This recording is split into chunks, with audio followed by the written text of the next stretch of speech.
Assalamualaikum dan salam Malaysia Madani, kembali membicarakan 5 berita pilihan dalam berita 5 at 5.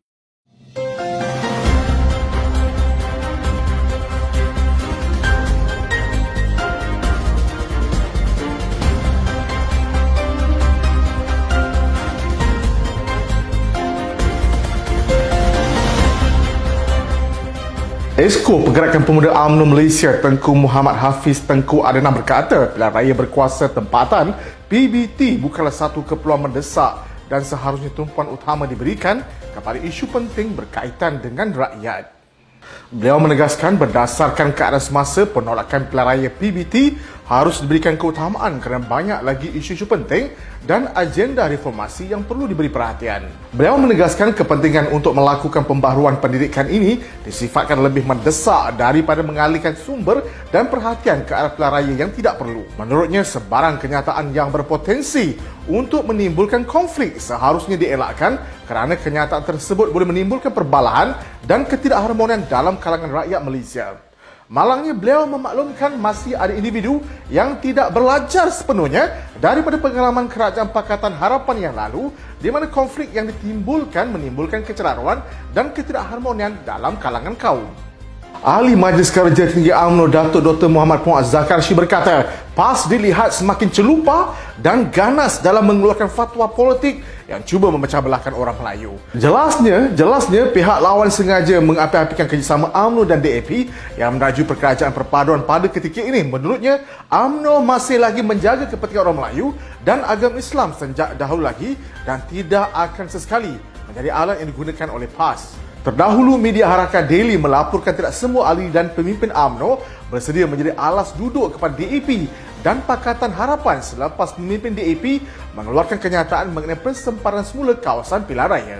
Kehadiran barisan kepimpinan baru dalam Kabinet Kerajaan Perpaduan, terutama pemimpin kanan UMNO, akan merancakkan lagi usaha memberi perkhidmatan terbaik kepada negara selaras dengan gagasan Malaysia Madani. Ketua Perangan Pergerakan Pemuda UMNO Malaysia Muhammad Soleh Muhammad Taji berkata, kebanyakan pemimpin UMNO mempunyai kaliber dan aura tersendiri dalam memikul tanggungjawab memegang portfolio penting dalam Kabinet. Katanya kepimpinan UMNO perlu tegas dalam Kabinet dan menyatakan pendirian bahawa mana-mana komponen atau koalisi kerajaan perpaduan tidak boleh mengeluarkan sebarang kenyataan yang boleh menimbulkan keresahan pada ahli parti. Beliau yang juga Ketua UMNO bahagian Bukit Gantang turut meluahkan rasa tekilan kerana pakar ekonomi dan kewangan dari UMNO tak dapat menjawab jawatan yang sepatutnya, namun terdapat kelebihan di mana Menteri UMNO ditambah iaitu Naib Presiden UMNO Datuk Seri Johari Abdul Ghani yang dilantik sebagai Menteri Peladangan dan Komoditi. Terdahulu, Perdana Menteri Datuk Seri Anwar Ibrahim melakukan rombakan pensurutan semula barisan jemaah menteri dengan merombak beberapa portfolio selain memperkenalkan kementerian baru.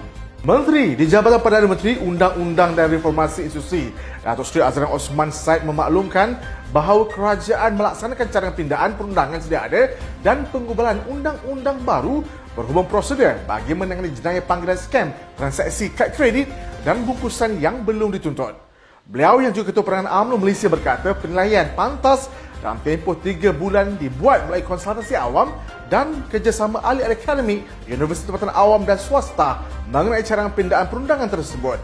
Beliau berkata skamer dilihat semakin kreatif membuat panggilan kononnya daripada Pusat Respons Skam Kebangsaan NSRC dan memaklumkan nombor telefon mangsa sedang disiasat kerana ada kes aduan.